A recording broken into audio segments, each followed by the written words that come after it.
अस्सलामुअलैकुम एवरीवन। तो शीशे से बना हुआ ब्रिज आसमान को छूता हुआ, वो ब्रिज जिसके साइड से वाटरफॉल होता है, और एक ऐसा ब्रिज जिसको जब तक आप देख नहीं लेंगे साइंस फिक्शन वाला सीन नहीं समझेंगे। तो आज की इस वीडियो में मैं आपको दिखाने वाली हूँ ऐसे ही अजीब और दिलचस्प ब्रिजेस को। शायद रियलिटी में तो आप इन ब्रिजेस को ना देख सकें, लिहाजा आप तसल्ली से इस वीडियो को देख लीजिए और घर बैठकर ही इनके मंजर से लुत्फ अंदोज हुए। Number 1, Zhangjiajie glass bridge. ये चाइना का सबसे ऊंचा और ख़तरनाक ब्रिजेस में से एक है।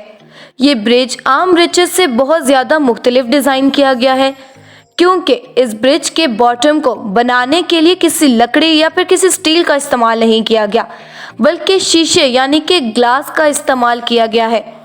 जब आप इस पर चलते हैं तो आप अपने पाँव के नीचे जो ज़मीन आपको दिखाई देती है वो तकरीबन 1000 फुट नीचे होती है। यकीनन आप सोच रहे होंगे कि क्या शीशे के ब्रिजेस पर चलना सेफ हो सकता है। तो इसके मालिक ने इस खदशे को दूर करने के लिए स्टार्टिंग में ही स्टाफ से भरी हुई गाड़ी इस पर चला कर दिखाई।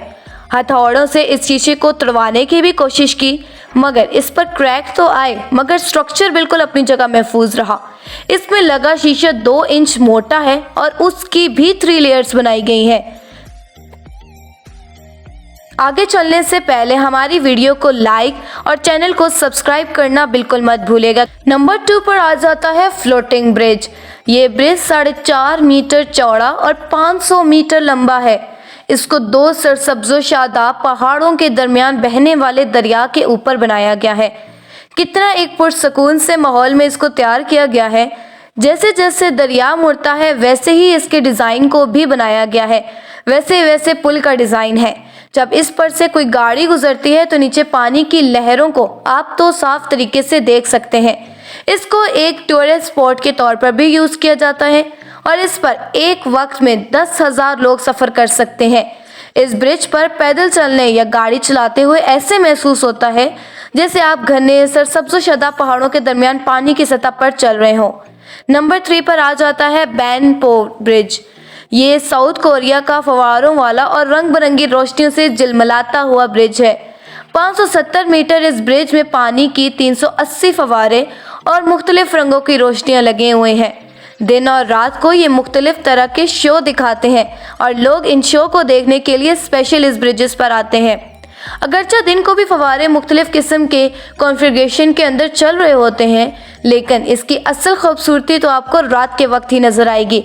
जब कभी भी इस तरफ जाएं तो इसको रात टाइम विजिट कीजिएगा और जब इसके पास म्यूज़िक बजता है। Number 4, rolling bridge. ये लंदन में वाक़या और इसकी ख़ास बात यह है कि जब ये बाकी ब्रिजेस की तरह अपनी जगह पर फिक्स नहीं रहता, ये रोल होकर एक सर्कल की शक्ल इख्तियार कर लेता है। आप सोच रहे होंगे कि इस बेमकसद को बनाने का तरीका या इस बेमकसद करतब दिखाने वाले ब्रिज को क्यों कर बनाया गया है, तो बस यही मैं आपको बता देती हूँ कि इसको ग्रैंड यूनियन लहर के ऊपर बनाया गया था। लेकिन मसला ये था कि उस ब्रिज के नीचे से कश्तियाँ भी गुजरती थी और उसके साथ वो गुजर नहीं सकती थी, लिहाजा इसको ऐसे डिज़ाइन किया गया है कि जब कश्तियाँ इसके नज़दीक आती हैं तो ये रोल हो जाता है और उसके बाद वापस अपनी नॉर्मल सिचुएशन में चला जाता है ना। ये बहुत इंटरेस्टिंग।